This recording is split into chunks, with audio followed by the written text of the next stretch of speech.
Hi everyone, it's Susie and welcome to the second video in my series of smashing the biggest blocks to happiness.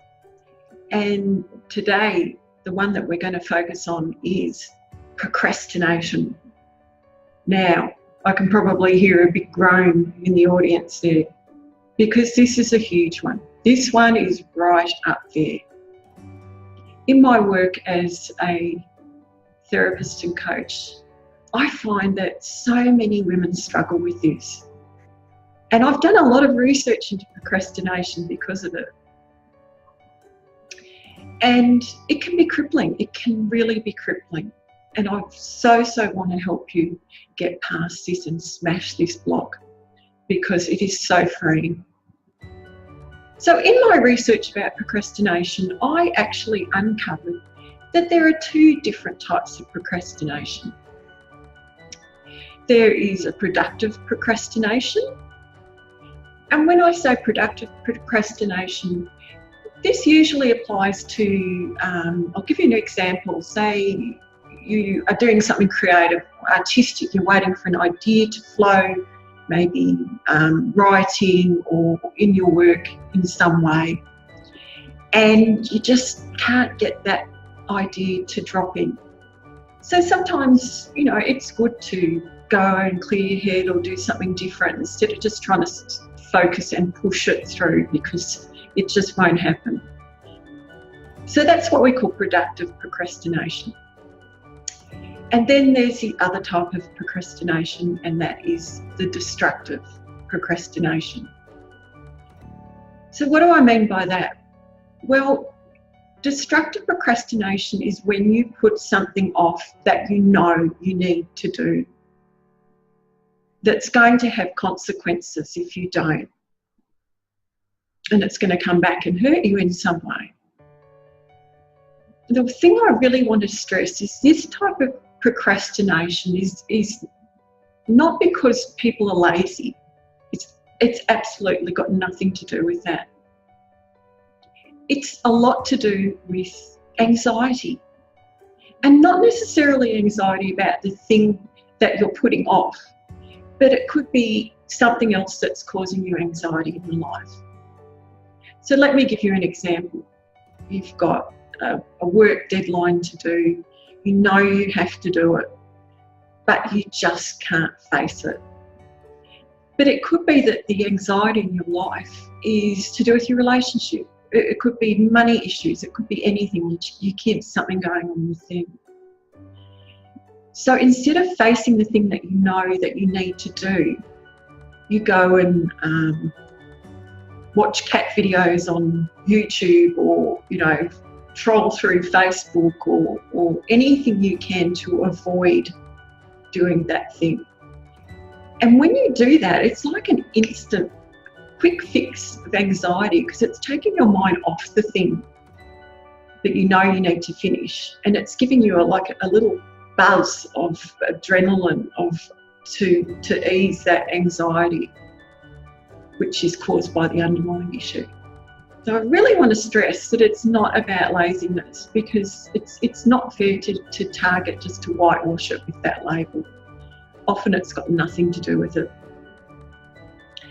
But the thing is, when you do that, it's a cycle, because when you don't do what you know you needed to do, you beat yourself up and you just feel worse, and the anxiety just spirals and spirals. So what can we do to just really stop this debilitating behaviour? Because that's what I want to do. I want to give you real steps you can put into place now. So I've written a list of them.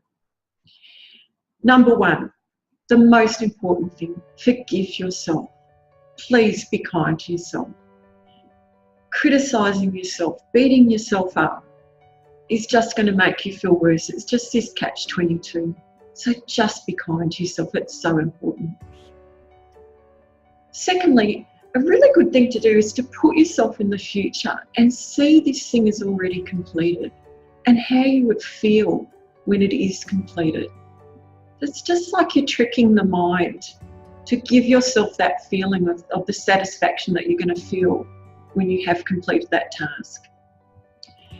One thing that I discovered that it's been an absolute life changer for me is do the thing you want to do least first. Now, maybe write yourself a list. I don't know, you might be one of those people who writes a little list at the beginning of the day or the end of the day before of what you need to do.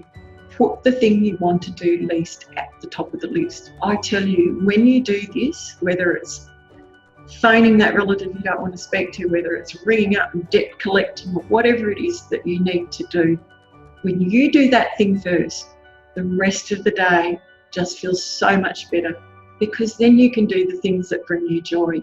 That is a life changer. Another really good tip that I learned too is to break things down into bite-sized pieces. Don't set yourself a huge task that you know you're not going to do, because once again, all you'll do is beat yourself up. So say you've got a massive job that you've been putting off. Now, I always like to use the analogy of the old Tupperware drawer. Drives you mad every time you open it and you can never find anything that matches. Instead of pulling that whole drawer apart, do 15 minutes a day. Or, you know, it might be cleaning out your cupboards, whatever it is you've been putting off. Schedule it in your diary. Break it down into 15 minutes a day. And then, you know, within a very short period of time, that big job will be done and it won't have that stress associated with it. And yes, once again, really important, don't set yourself tasks you know that you're not going to do. There's just no point doing that. If there's something that you really don't want to do, maybe you can get someone else to do it. You know, because when we have these things, and I know I've done it myself, especially in my business, if there's something that I don't want to do, normally mine is book work, I get someone else to do it, you know. So I hope that some of those tips have helped you look at other ways that you can get through things that you need to do without procrastinating. And as I said, the most important thing is forgive yourself, be kind to yourself, and I'm sure that you can succeed. And it's like lifting a load off, and we don't need any more anxiety in our lives. They're busy enough. So thanks everyone for joining me, and I look forward to seeing you in the next video.